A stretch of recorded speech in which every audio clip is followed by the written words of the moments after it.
అందరికీ శనార్థుల్లో బాలన్న ముచ్చట్లకు స్వాగతం సుస్వాగతం. ముందుగా ఏముంటాయి నెత్తిరాతల గీతలేగా చూడు రెడ్ లైన్స్. మాల్దీవుల ఎంపీలకు మనోళ్ళు కౌంటర్ ఇచ్చిండ్రు గట్టిగా. ఉత్తుత్తగా నోరు జారి పదవులు ఓడగొట్టుకుండ్రు ఉట్టిగా. పానం బాగలేక దావకాన్లుండట కోమటిరెడ్డి వెంకటరెడ్డి. పొయ్యి మందలిచ్చొచ్చిండు ముఖ్యమంత్రి రేవంత్ రెడ్డి. హిమాలయ గుట్టల్లో దిగింది మన వాయుసేన విమానము. కమాండోల పనితనమును తారీఫు చేస్తున్నారు భారత జనం. చూడ కన్నుల పండుగగా జరిగింది మల్లన్న దేవుని పెళ్లి. దర్శనానికి వచ్చిన భక్తులతోని కిటకిటలాడింది కొమిరెల్లి. చాలా మందిని పిలిచి భారీ బహిరంగ సభ పెట్టిండు చంద్రబాబు. పో పారిపో అని ఎక్స్ల సెటైర్లు వేసిండు అంబటి రాంబాబు. మొగుల మీదకి కాకరిచ్చి ఉంచితే మళ్ళా వాళ్ళ ముఖం మీదనే పడుతుంది అన్నట్టు అయింది. అగో ఉంచుడు ముచ్చట చెప్తున్నావేందే బాలన్న అంటారా?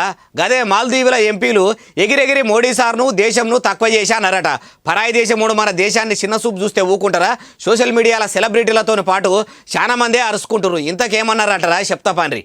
మన దేశంలో లక్షద్వీపు అందాలు లక్షణంగా ఉన్నాయని మోడీ సార్ మంచిగా చెప్తే మాల్దీవ్ ఎంపీలకు మతిగిట్ల పోయిందో ఏమో గాని లక్షద్వీపుల రూమ్లన్నీ గలీజుగుంటాయి, హోటళ్లు సక్క ఉండయి, అంత గలీజు గబ్బు గబ్బు ఉంటాయి. మొన్న దిగిన మోడీ సార్ ఫోటోలు లబ్బరి బొమ్మలు లెక్కున్నాయి అని లాపరవగా మాట్లాడుకుంటా ఎక్స్లో ఎడ్డిచ్చిండ్రట. ఇక ఆ ముచ్చట భావి భారత సోషల్ మీడియా పౌరులకు తెలుసుడుతోటి సెలబ్రిటీల కాన్నుంచి సెల్ ఫోన్లలో సెంటదార పోసేటోళ్ళ దాకా ఎంపీలను ఎట్లేసుకున్నారంటే తెల్లారే మాల్దీవులు సర్కారు సమన్లు జారీ చేసి సస్పెండ్ చేసి దాకా పోయింది. మరి లేకుంటేంది పరాయి దేశము పాపం బతుకంతి అనుకొని పోని మా వాళ్ళు మాల్దీవులలో ఎంజాయ్ చేయనని ఇడిచిపెడితే అక్కడోళ్లకు మాత్రం మకరం ఎక్కువైనట్టున్నది. మళ్ళా మీ దేశానికి వచ్చేదే లేదు, ఒక్క నిమిషం కూడా ఉండేదే లేదు. అవసరమైతే మా లక్షద్వీపుల ఓ 1,00,000 దినాలు ఉత్తగుంటాము అన్న తరీకల అందరూ ఎక్స్లా చేసుకుంటుర్రు. ఇప్పుడు ఏమైంది? సీన్ మేషకాలు షూటింగ్లు క్యాన్సిల్ చేసుకుంటుర్రు, సెలబ్రిటీలు బుకింగ్లు బంద్ పెట్టుకుర్రు. మంచిగా ఆమ్దాని వచ్చేది పోయి ఆగమయ్యే కాడికి వచ్చింది. దీన్నే ఒప్పక ఒగలనంటే తప్పక తనకే తలుగుతుంది అన్నట్టు అయ్యింది అంటుర్రు ఈ ముచ్చట తెలిసినోళ్ళు. కోమటిరెడ్డి వెంకటరెడ్డి సారు పానం బాగలేక దావకాల చేరికాయే కోలుకున్నాడా లేదా అని మందలించేందుకు పోయిండట మళ్ళీ ముఖ్యమంత్రి రేవంత్ రెడ్డి సారు. మరి పాలు డబ్బు పొడలు ఇచ్చి పానం ఎట్లా ఉన్నదని అరుచుకున్నాడా? వెంకటరెడ్డి సారు సీఎం సార్తో మాట్లాడిండా? మనం కూడా మందలించొద్దాం పారి. మస్తు దినాలకించి పానం మంచిగా లేక మంచం ఎక్కిన మంత్రి కోమటిరెడ్డి వెంకటరెడ్డి సార్ను మళ్ళీ ముఖ్యమంత్రి రేవంత్ రెడ్డి సారు ఆరోగ్యం ఎట్లున్నదని అరుచుకున్నాడట. సీఎం సార్ను చూడంగానే బంగ్లాల మంత్రి గుండెల బరువు అంతా దిగిపోయింది కావచ్చు. రేవంత్ రెడ్డి సార్ను చూసిన సంబురంలా సగం బీమారు సట్టుకున్న దిగొచ్చు. చిరునవ్వులు చిందించుకుంటా ప్రజాపాలన ఎట్లున్నదని నువ్వేం పరిశాను కాకు. తతిమ మంత్రులు తాగదుకు మించిది అంట్లాడుతుర్రు. పానం బాగయ్యేదాకా నిమ్మలంగా రెస్ట్ తీసుకో. డాక్టర్లు చెప్పినట్టు యాళ్లకు గోళీలు మందులు వేసుకున్నాడు మరవకు అని ధైర్యం చెప్పిండట. అన్నట్టు కోమటిరెడ్డికి ఏం బీమారు వచ్చిందో చెప్పలేదు కదా, ఊపిరితిత్తులా ఊకెనొస్తున్నదట. పోలీసులు మొత్తం లాఠీలు పట్టుకునే కదా పనిచేస్తుంటారు. కానీ నరేంద్ర మోడీ సార్ మాత్రం లాఠీలతోని కాదు డేటాతోని పనిచేయాలంటున్నాడు. రక్షక భటులకు లాఠీలే కదా ముఖ్య ఆయుధాలు, అవి లేకుండా డేటాతోని పనిచేయమని ఖుద్దు దేశ ప్రధాని చెప్పిండు. కాబట్టి పెద్ద కథనే ఉంటుంది. అది అందరు తెలుసుకోవాల్సిందే. ఆలస్యం ఎందుకు తెలుసుకుందాం పారి.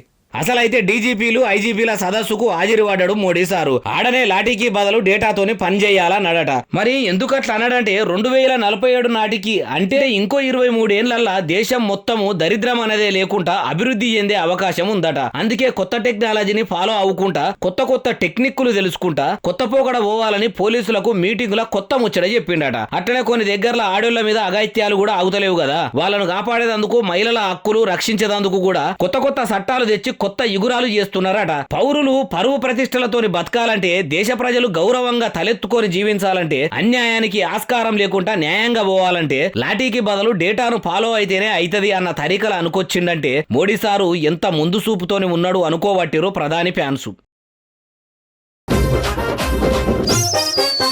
బార్డర్ దాటి ఉగ్రవాదులు భారతదేశంలో అడుగుపెట్టకుండా భారత వాయుసేన డేగ కళ్ళతోని దేశాన్ని కాపాడుతున్న ముచ్చట ఎరుకున్నదే కదా.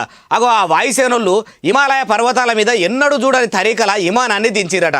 మరి గగనంలో విహరించే విమానంను గాడెందుకు దించిరో తెలుసుకుందాం పారి. సిమ్మన చీకట్ల బందూకులు పట్టుకొని వాయుసేన కమాండోలు బందోబస్తుగా కూర్చొని బయలుదేరుతున్న ఇది వట్టిపచ్చి విమానం కాదు. దీన్ని C-130J అంటారు. భారత వాయుసేన వాడుతుంటది. అసలైతే దీన్ని ట్రైనింగ్ ఇస్తున్న గరుడ కమాండోలను ఎక్కించుకొని తీసుకుపోయి హిమాలయ గుట్టల మీదున్న కార్గిల్ అడ్వాన్స్డ్ ల్యాండ్ మైదానంలో ఏం తక్లీఫ్ లేకుండా దించుర్రు. మన దేశంలో ఇట్లా చేసుడు ఇదే ఫస్ట్ టైం. ఇదంతా కూడా దేగకండ్లు వేసుకొని దేశాన్ని కంటికి రెప్పలేక కాపాడే IAF సోషల్ మీడియాలో పోస్ట్ చేస్తే గాలి మోటార్ లెక్కనే ఇంటర్నెట్ లో ఇరగమరగా తిరుగుతుంది. చూడుండ్రి, ఇంత బందోబస్తుగా భారతదేశాన్ని గస్తీగాస్తుర్రు కాబట్టి భారతీయులు భయం బుగులు లేకుండా బేఫికర్గా ఉంటుర్రు అంటుర్రు దేశ సైనికుల సేవ తెలిసినోళ్ళు.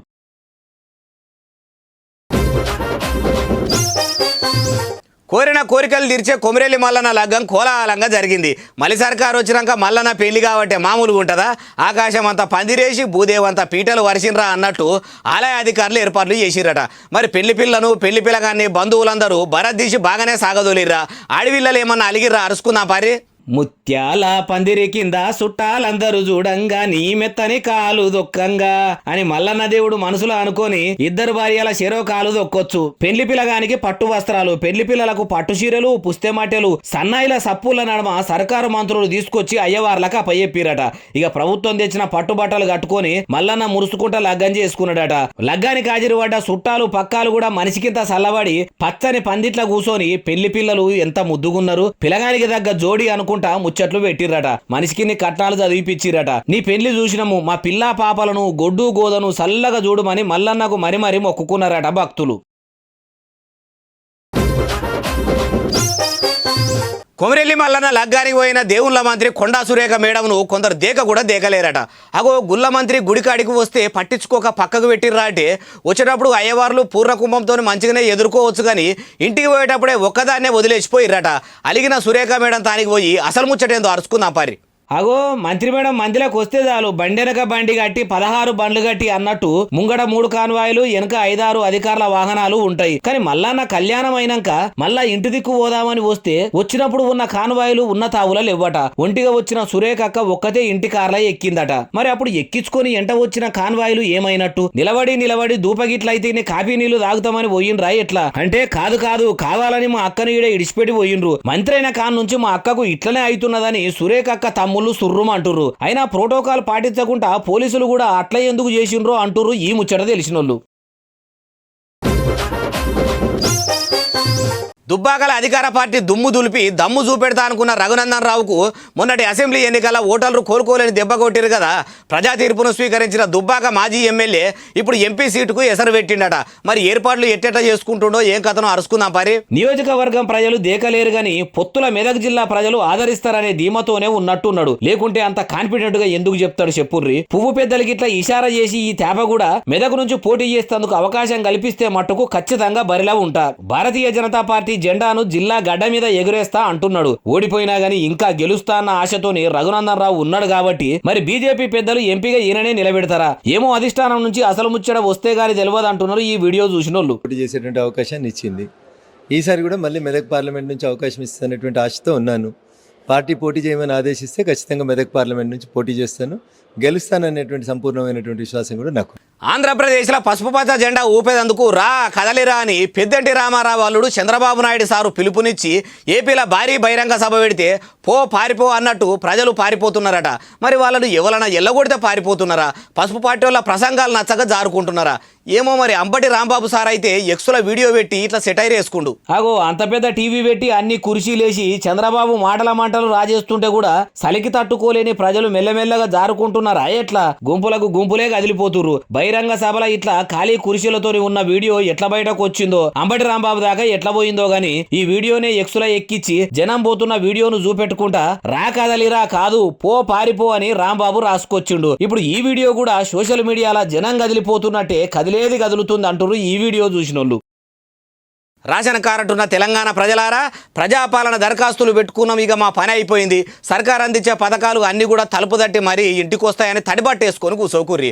కూపన్ కార్డు కోసం పాత ముచ్చట్నే కానీ పౌర సరఫరాల అధికారులు ఇగో ఇట్లా చెప్పుకొచ్చిర్రట. కూపన్ కార్డు అంటేనే ఆధార్తోనే లింక్ అయి ఉంటది కాబట్టి ఈకేవైసీ చేయించుకోవాలన్నట. ఎట్లనంటే కూపన్ కార్డుల ఎవరెవల పేర్లున్నాయో వాళ్ళంతా కూడా రేషన్ దుకాణం కాడికి పోయి డీలర్ తాన ఉన్న ఈ పాసు మిషన్ల ఏలి ముద్రలు ఇవ్వాలన్నట.